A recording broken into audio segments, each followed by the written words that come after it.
পটলের তো অনেক রেসিপি খেয়েছেন, আজকে আপনাদের জন্য একদম ইউনিক একটা রেসিপি শেয়ার করছি। এজন্য প্রথমে এখানে ছোট সাইজের কিছু চিংড়ি নিয়েছি আমি, আর পেঁয়াজ নিয়েছি হাফ কাপের থেকে একটু কম। পেঁয়াজটা কুচি করে নিতে হবে। আর এখানে কাঁচামরিচ দিয়েছি 2 থেকে 3টা কাঁচামরিচ একটু কুচি করে, তারপর আমি এখানে দিয়ে দিচ্ছি। এ পর্যায়ে এখানে 2টা ছোট সাইজের আলু গ্রেট করে নিয়েছি। আপনারা চাইলে কুচি করেও দিতে পারেন, কিন্তু গ্রেট করে নিলেই ভালো হয়, আলুটা তাড়াতাড়ি সিদ্ধ হয়ে যায় আর খেতেও একটু ভালো লাগে।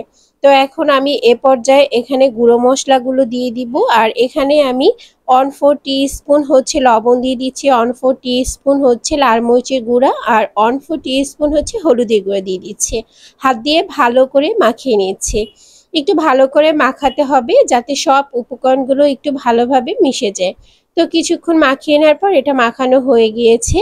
আর পটলগুলো আমি কেটে ধুয়ে পরিষ্কার করে নিয়েছি, আপনারা একটু কেটে নেবেন। আর এভাবে কেটে নিতে হবে, বাহিরের খোসাটা ফেলে ভিতরের যে অংশটা সেটা ফেলে দিতে হবে। তারপর ভিতরটা ফাঁকা থাকবে, সেখানে পুরগুলো দিয়ে দিতে হবে। আশা করছি আপনারা বুঝতে পারছেন। আর একটা তো আমি দেখিয়ে দিচ্ছি, আর এরকম করে বাকিগুলো আমি একটু দেখানোর চেষ্টা করছি। এভাবে সবগুলো পুরে ভরে নিতে হবে। আর এটা কিন্তু একদমই সহজ। পটলটা কাট করার সময় একটু অসুবিধা হতে পারে, একটু আস্তে আস্তে সাবধানতা অবলম্বন করে করবেন, তাহলে কিন্তু একদম পারফেক্ট হবে। আর এই চিংড়ি মাছের পুরটা খেতে কিন্তু দারুণ মজা, অবশ্যই বাসায় এটা ট্রাই করবেন। আর সবগুলো পুর ভরা হয়ে গিয়েছে, এখন আমি এটাকে একটু ভেজে নিচ্ছি। আর ভেজে নেওয়ার আগে এখানে আমি তেল দিয়ে দিচ্ছি ফ্রাই প্যানে। আর এখানে আপনারা চাইলে কিন্তু সরিষার তেল দিতে পারেন, আমি সয়াবিন তেল বা রান্নার রেগুলার তেল দিয়ে আজকে রান্নাটা করব। আর এখানে একটা ডিম ফেটিয়ে নিচ্ছি। আর এই ডিমের ভিতরে পটলগুলো কোট করে বা চুবিয়ে তারপর ভেজে নিতে হবে। পটলগুলো কোট করার কারণে পুরগুলো একদম বের হয়ে যাবে না, আর টেস্টটা অনেকটা ভালো আসবে। তাই এই টিপসটা অবশ্যই ফলো করার চেষ্টা করবেন। এক এক করে আস্তে আস্তে সব পটলগুলো এখানে আমি দিয়ে দিচ্ছি কোট করে বা ডিমের ভিতর চুবিয়ে। আর হালকা লাল করে ভেজে নিতে হবে, একদম পুড়িয়ে ফেলা যাবে না, তাহলে কিন্তু খেতে একদমই ভালো লাগবে না। তো সবগুলো দেওয়া হয়ে গেছে, এখন আমি 1 থেকে 2 মিনিটের মতো একটু হালকা লাল করে এটাকে ভেজে নিচ্ছি। কিছুক্ষণ পরে এটা ভাজা একদম হয়ে গেছে, এখন আমি উল্টে দিচ্ছি অন্য সাইড ঠিকভাবে ভেজে নেওয়ার জন্য। তো এক এক করে একটু উল্টে দিচ্ছি। আর দেখতেই পাচ্ছেন ডিমে কোট করার কারণে পুরগুলো একদমই বের হচ্ছে না, ডিমের যে লেয়ারটা সেটা বের হতে দিচ্ছে না। আর দেখতে কতটা সুন্দর লাগছে। এরকম অবস্থায় কিন্তু এটা পরিবেশন করা যায় বা গরম ভাতের সাথে খাওয়া যায়, কিন্তু এটা যদি ভুনা বা ভাপা করা যায় তাহলে টেস্টটা আরো বেশি ভালো আসে। তো আমি আবারও 1 মিনিটের মতো একটু ভেজে নিচ্ছি এটাকে। 2 সাইড একটু ঠিকভাবে ভেজে নিলে কিন্তু এটা টেস্টটা অনেকটা ভালো আসে। তো এখন ভাজা হয়ে গেছে, আমি এখন এটাকে আস্তে আস্তে করে তুলে নিচ্ছি। আর এখানে তুলে নেওয়ার জন্য আমি একটা চামচ ব্যবহার করছি, আপনারা চাইলে এভাবে ব্যবহার করতে পারেন, তাহলে এটা ভেঙে যাবে না, একটু সুন্দর থাকবে।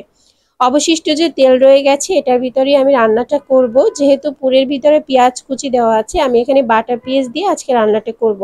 বড় সাইজের 2টা পেঁয়াজ এখানে একটু কুচি করে তারপর আমি পেস্ট করে নিয়েছি।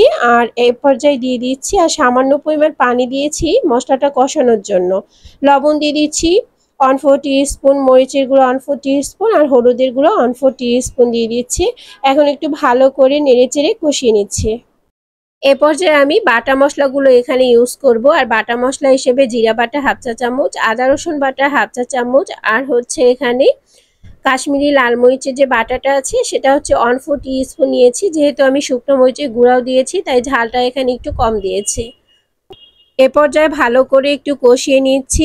আর কষানো যখন হয়ে যাবে তখন দেখতে পারবেন তেলটা এখন মশলাটাকে ভালোভাবে কষিয়ে নিচ্ছি। তার আগে এখানে আমি একটু জিরার গুঁড়া দিয়ে দিয়েছি, এটা তেলে নেওয়া জিরার গুঁড়ো অবশ্যই মশলা কষাতে আর যদি হাতের কাছে না থাকে তাহলে স্কিপ করতে পারেন। মশলার কালারটা চেঞ্জ হবে, তো এখন আমি ভালো করে নেড়েচেড়ে কষিয়ে নিচ্ছি। আর তেলে নেওয়া জিরার গুঁড়ো আমি 2 কাপ পরিমাণ গরম পানি অ্যাড করব। অবশ্যই গরম পানিটা অ্যাড করার চেষ্টা করবেন, অনেক বেশি পানি দেওয়া যাবে না। আমি ভালো করে নেড়েচেড়ে কষিয়ে দিয়েছি। এখানে চায়ের কাপের পরিমাণ 2 কাপ পানি দিয়েছি। আর পানিটা গরম ছিল বিধায় তাড়াতাড়ি কিন্তু বলক চলে এসেছে। তো এ পর্যায়ে ভেজে রাখা পটলগুলো এখানে আমি দিয়ে দিচ্ছি।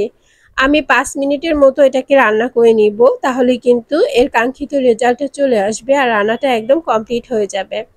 তো তো এখন আমি ঢাকনা দিয়ে এটাকে 5 মিনিটের মতো তারপর রান্না করে নিচ্ছি। এজন্য আমি এখানে ঢাকনা দিয়ে দিয়েছি।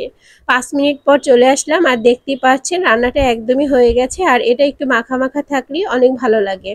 কেমন লেগেছে আজকের রেসিপি অবশ্যই কমেন্ট সেকশনে জানাবেন। ভালো লাগলে লাইক শেয়ার কমেন্ট করবেন। তো আজ এই পর্যন্তই, নেক্সট ভিডিও দেখার আমন্ত্রণ জানিয়ে এখানে বিদায় নিচ্ছি। আল্লাহ হাফেজ।